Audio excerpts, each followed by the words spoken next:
공장은 우리 일상과는 멀어 보이는 듯 하지만 실제 우리 삶은 대부분 이런 공장에서 만들어진 물건을 통해서 유지되고 있습니다. 그런데 공장 안에는 생산량과 수익을 따지는 상품만 있는 것이 아닙니다. 상품보다 중요한 사람이 있는데요. 이런 사람들과 함께 한 공장 생활을 기록하신 분이 계세요. 미르의 공장 일지라는 책을 쓰신 김경민 작가 모셨습니다. 안녕하세요. 네, 안녕하세요. 네, 이렇게 만나 뵙게 돼서 반갑습니다. 작가님께서는 공장 일을 어떻게 하게 되신 건가요? 네, 저는 대학교를 졸업하고 대학원을 다니다가 고민이 생겨서 대학원을 잠시 휴학을 했었어요. 네. 그런데 이제 먹고 살아야 하니 어떤 걸 할까 하면서 고민하면서 아르바이트를 했었는데요. 그 생계형 아르바이트를 하다가 조금 생활이 조금 궁핍해지기도 하고 해서 공장 일자리를 좀 알아보던 차에 네. 마침 같이 그 아르바이트한 동생이 자기 친구가 먼저 일하고 있다고 소개를 해줬고 그렇게 하면서 공장으로 일하게 됐습니다. 아, 그러셨군요. 그러면 당시에 어떤 일을 하셨던 거예요? 저는 원래는 사내하청으로 들어가서 일을 하다가 중간에는 원청 기간제로 직고용 형태로 해서 네. 컨베이어 벨트를 타는 일을 했고요. 네. 그 가전제품을 만드는 곳에서 해외 수출부에서 일을 하게 됐었습니다. 네.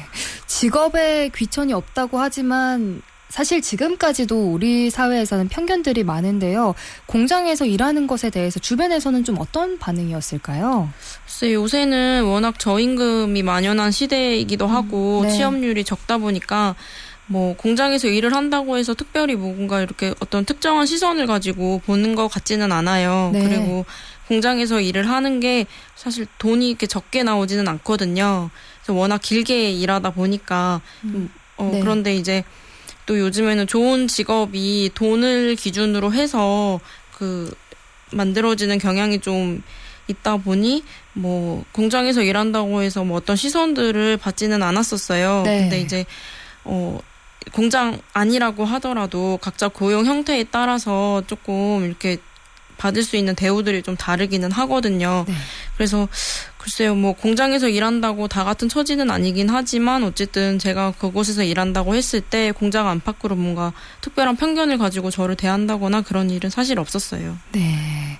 근데 이제 처음 하시는 일이어서 모든 게 낯설고 생소한 부분이 있었을 것 같아요. 처음 일을 시작하셨을 때 힘들었던 부분은 어떤 점이었나요?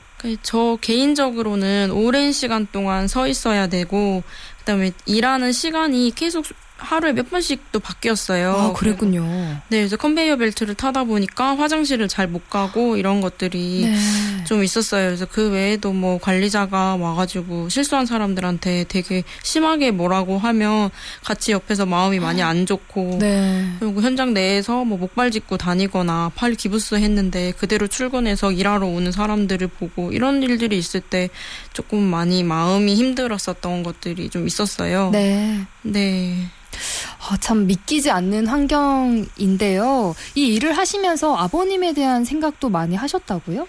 네, 저도 이제 창원에서 오랫동안 살았다 보니 아버지도 공단 노동자로 살아가셨거든요. 이제 그러면서 본인의 생계와 가족들의 생계를 책임지신 분이었어서 아버지가 하셨던 일이 어떤 건지 생각을 좀 많이 했었던 것 같습니다. 네. 근데 아버지가 퇴근하고 오시면 식사하고 나면 꾸벅꾸벅 소파에서 조시거나 아니면 동료들이랑 스케줄 조정을 하다 보니 가족들하고 계획이 좀 틀어지거나 이런 일이 있을 때 좀 많이 제가 아버지한테 화도 내고 그랬었어요. 네. 네, 저는 아버지랑 놀아야 되니까. 그렇죠. 네, 그랬는데 이제 막상 제가 일을 해보니까 그 공장 내에서 암묵적인 그런 규칙이라는 것들이 있었고, 그리고 정말 일이 피곤해서 집에 오면 정말 씻기도 전에 제가 잠들어 버리거나 이런 일들이 있다 보니, 이런 생활들을 하셨었구나 하는 생각이 들어서 아버지 생각이 좀 많이 났던 것 같습니다. 네. 무엇보다 작가님 자신뿐만 아니라 함께 일하는 동료들이 부당한 대우를 받는 일을 직접 또 경험을 하셨는데요. 작가님의 책에서도 우리 사회의 비정규직, 계약직이 겪는 불안정하면서 부당한 노동 여건을 들여다볼 수 있었습니다. 실제 현장은 좀 어떤 분위기였나요? 우리가 사람으로 살면서 누리고 싶은 부분들이라고 하면 하루 열심히 일을 하고 퇴근을 하고 가족끼리 저녁 한 끼를 먹고 뭐 주말에는 근교로 또 같이 놀러 가기도 하고 또 여성분들은 임신, 육아, 출산 이후에도 일을 하고 싶다면 자신의 선택으로 일을 할 수 있고 이런 것들이 이제 할 수 있는 게 중요하다 생각을 하는데 네. 이 현장 내에서는 그런 것들이 이루어지기 되게 어려운 환경이더라고요. 네. 근데 사실 이런 부분은 정규직, 비정규직 차이는 크게 없고 모두 다 이렇게 힘들게 일을 하는 상황이기는 했지만 또 그 속으로 다시 좀 자세히 들여다보면 좀 세심한 차별들이 좀 존재를 했었어요. 네. 그래서 여성의 경우에는 정규직 노동자가 임신을 하면 뭐 휴가를 주거나 했지만 기간제 노동자가 임신을 하면 바로 퇴사를 한다거나 뭐 오토바이로 출퇴근하는 사람들에게 타고 오지 말라는 메시지를 어떤 날에 올라왔는데 네. 뭐 정규직은 뭐 징계를 받을 수 있지만 비정규직인 기간제들은 퇴사 뭐 이런 식으로 이렇게 좀 세심하게 차별을 하는 것들이 좀 있었어요. 또 명절날에 받는 선물들도 다르고 네. 또 쪼개기 계약을 하다 보면 그 다음 계약이 걱정하고 뭐 이런 아주 소소한 차별들이 좀 있었던 것 같습니다. 이 소소한 차별들이 또 크게 다가오잖아요. 방금 말씀해주신 세심한 차별이 존재한다라는 문장이 크게 와닿는데요. 이런 부분이 또 노동하는 사람들의 이야기를 기록하는 이유도 됐을 것 같습니다. 맞을까요? 네, 그때 제가 처음에 뭔지는 잘 모르겠는데 계속 눈에 이렇게 거슬리는 것들이 좀 보였었어요. 네. 네, 이제 그러다가 그 공장에서 들어간 지 한 2, 3개월 정도 지났을 때 그 전국에 있는 뭐 비정규직들이 모여서 서울에서 집회한다고 기사가 한번 크게 났었거든요. 네. 그리고 이제 또 얼마 안 있다가 김용균이라고 산재로 사망하신 분 막 그런 것들이 사회적 이슈로 막 떠오르고 있는데 네. 공장에서는 아무 일이 없는 것처럼 막 돌아가고 있으니까 평소처럼 같이요. 네, 네. 그래서 이 공간은 뭐지? 라는 생각도 좀 들고 그러면서 주변을 다시 보니까 이제 부당한 것들이 많이 보이는 거예요. 네. 그래서 제가 화가 좀 많이 났어서 이거를 계속 하루하루 기록을 하다가 나 혼자 이렇게 기록하는 것보다 사람들한테 알려야겠다라는 생각이 들어서 SNS에 막 올리고 하다 보면서 이제 그런 기록물들이 쭉 쌓였었습니다. 정말 잘하신 선택입니다. 많은 분들이 부당하다고 느끼지만 이렇게 목소리 내고 행동으로 옮기는 것에는 큰 용기가 필요하잖아요. 작가님께서는 언제부터 노동자에 대한 관심을 가지셨나요? 글쎄요, 뭐 아버지가 일단 노동자이시다 보니까 그냥 자연스럽게 사회에 대해서 좀 관심이 좀 많이 갔던 것 같기도 하고 네. 제가 어렸을 때 2000년도 초반에 그 지역에서 노동자들이 생각보다 집회를 많이 했었어요. 그래서 저 아저씨들은 저기 왜 앉아 있나 뭐 이런 생각들을 하긴 했었거든요. 네. 그러면서 이제 대학교도 가고 사회에 대해서 궁금한 것들이 많으니까 정말 여기저기 막 돌아다니는 찰나에 그때 뭐 세월호 참사도 일어나고 그때 뭐 대통령 탄핵 집회도 막 지역에서 하고 조선소 구조조정 때문에 도청이나 노동청에서 그러니까 집회하는 것들을 길 지나가다가 많이 봤었습니다. 그러고 그러면서 이제 지금도 투쟁하고 있는 그 지역에서 투쟁하는 분들도 만나게 되고 그렇게 되면서 사회가 좀 보이기 시작했어요. 그러면서 이제 봤던 책이 노동자 쓰러지다라는 책인데 그 책을 보면서 이제 산책까지 관심을 갖게 되면서 이게 좀 뭔가 더 관심을 가져야 되는구나. 일하는 사람에 대한 고민들이 좀 많이 생각이 나서 그런 단체에 막 후원도 하고 하면서 좀 관심을 갖게 되었는데 생각해보니까 제가 뭐 많이 그분들을 위해서 해드린 게 없어서 더 노력해야겠다는 생각이 좀 듭니다. 사회에 대한 관심이 노동자 또 사람까지 이어졌는데요. 그동안 공장뿐만 아니라 물류센터를 포함해 다양한 일들을 하셨잖아요. 이런 경험을 통해서 노동의 가치 또 노동자들의 삶에 대해서 느끼신 부분이 많을 것 같아요.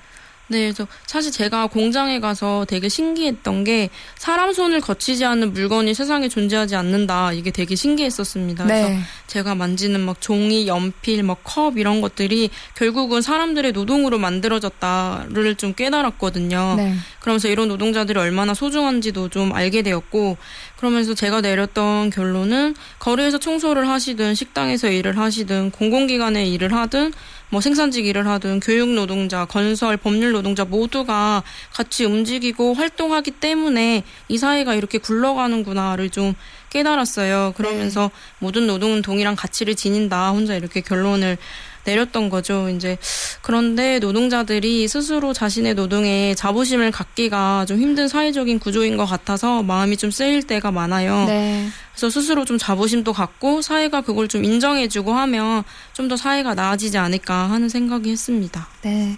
공장 일을 그만두신 후에도 작가님께서는 책을 비롯해서 다양한 방법으로 노동자의 현실에 대해서 말하고 또 글로써 기록하고 현장을 찾아가서 힘을 보태고 계신데요. 이렇게 계속 목소리를 내고 기록하는 이유는 뭘까요?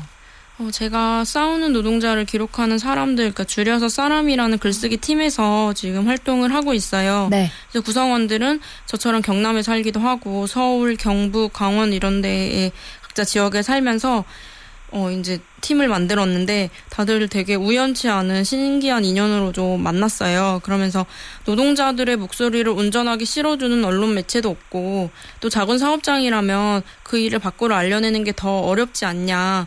그래서 우리가 이런 일들을 한번 해보면 어떨까라는 생각이 들어서 이렇게 팀을 만들었는데 네. 그래서 저 개인적으로는 이 노동자들이 싸움이 어떻게 마무리가 되든 그 과정들을 기록으로 남기는 게 중요하다라고 생각을 하면서 적어 내려가고 있는 중이거든요. 그래서 네. 그 다른 글쓰기팀 동료들도 자신들만의 이유를 가지고 열심히 현장에서 고군분투하고 있다고 생각합니다. 맞습니다. 기록의 힘이 또 얼마나 큽니까?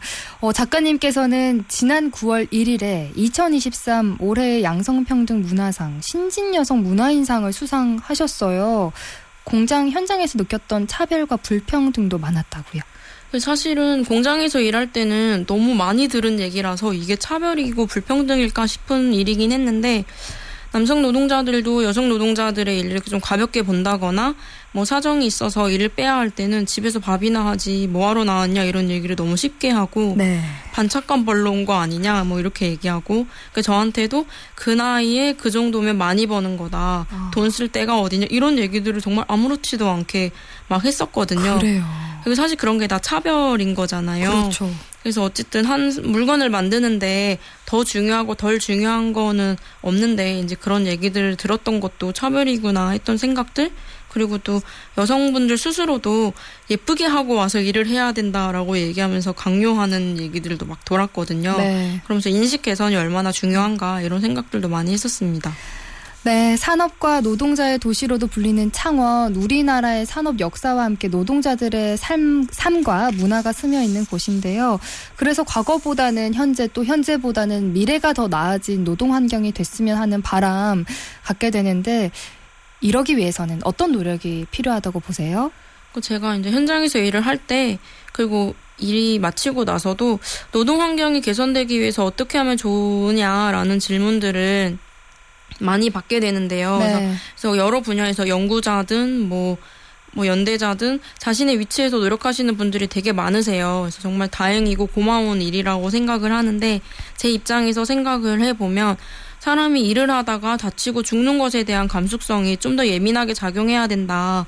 그리고 현장이 좀 변화되기 위해서는 그 당사자들이 우리가 어떤 것들이 불편한지 무엇이 변화되어야 하는지 얘기를 좀 털어놓고 밖으로 좀 알리고 그것들을 진짜 실질적으로 변화를 느낄 수 있게끔 변화되는 것 그게 사실 제일 중요하다고 생각이 합니다. 네, 더 예민한 감수성이 필요하다라는 말에 깊이 공감을 합니다. 작가님께서는 앞으로 어떤 계획을 갖고 계실까요? 제가 어디선가 자신의 삶을 변화시키려고 시작했는데 그것이 곧 사회를 변화시키는 일이었다라는 문장을 본 적이 있어요. 네. 그래서 그런 분들이 하는 일들을 좀 연대하고 기록으로 좀 남기고 거리에서 같이 한 목소리를 외쳐주는 거를 계속 하는 게 저의 계획이자 꿈입니다. 네. 그래서 그분들이 하는 모든 행동들이 또 어찌 보면 제 문제이기도 하고 노동자로 살아가는 대다수의 시민들이 처한 상황이기도 하기 때문에 제가 할 수 있는 것들로 일조하고 싶습니다. 마지막으로 사람과 경남의 공식 질문 드리겠습니다. 김경민 작가님께 경남 또는 창원은 어떤 곳인가요? 그래서 저희 부모님은 결혼 이주민이셨거든요. 네. 그래서 여기서 이제 정년퇴직을 다 하시고 이제 각자 본인의 고향으로 다 돌아가셨지만 저는 창원에서 계속 살겠다, 여기 남겠다라고 얘기를 했었습니다. 그러셨어요. 네, 저한테는 창원이 제 고향이거든요. 네. 그래서 이 지역에서 오래 남고 싶고 정착하고 싶다는 생각을 하고 있어요. 네. 그래서 어디 뭐 다른 지역을 다녀오게 될 때 고속도로 그 표지판에 창원이라는 단어가 있으면 되게 마음이 편해지고 사람들이 놀러 오면 뭐 데리고 다니고 싶은 곳들이 막 머릿속에 생각나는 그런 잘 아는 곳이거든요. 그래서 되게 소중하게 생각하고 있는 지역이고 또 제가 하고 있는 생각들을 정립시켜준 고마운 곳이기도 하고요. 그래서 이 도시가 발전하는 것이 제 발전이라고 생각하기도 합니다. 그래서 공단지대라고 창원이 불리니까 그곳에서 일하는 사람들이 온전한 대우를 받고 행복하게 살면 지역이 훨씬 더 풍요롭고 풍부한 곳으로 바뀔 거라는 생각이 들어서 저도 그 길에 같이 좀 하고 싶다는 생각도 들고요. 그래서 창원은 저한테 마음의 안식처이자 살아가는 공간이자 현재의 시간이 지나가고 있는 곳입니다. 네, 창원에 대한 애정이 크기 때문에 더 살기 좋은 고향을 위해서 작가님께서 애쓰시는 것 같습니다. 앞으로도 활발한 활동 기대하겠습니다. 오늘 이렇게 나와주셔서 고맙습니다. 네, 감사합니다. 네, 사람과 경남 오늘은 미르의 공장 일지라는 책을 쓰신 김경민 작가 만나봤습니다.